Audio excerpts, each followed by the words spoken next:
الحمد لله نحمده ونصلي على رسوله الكريم أما بعد فأعوذ بالله من الشيطان الرجيم بسم الله الرحمن الرحيم وقضى ربك ألا تعبدوا إلا إياه وبالوالدين إحسانا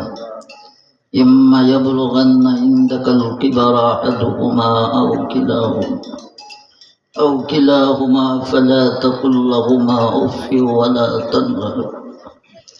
وقل لهما قولا كريما واخفض لهما جناح الذل من الرحمة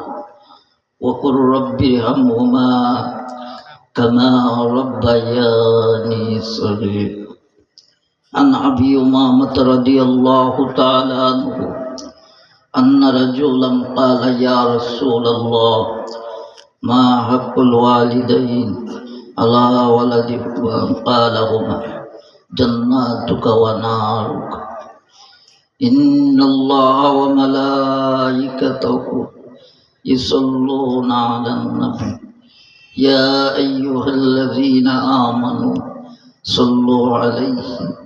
وسلموا تسليما আমরা সকলে একটু দুরূদ শরীফ পড়ি اللهم صل على محمد وعلى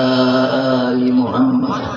كما صليت على إبراهيم وعلى آل إبراهيم إنك حميد مجيد اللهم بارك على محمد وعلى آل محمد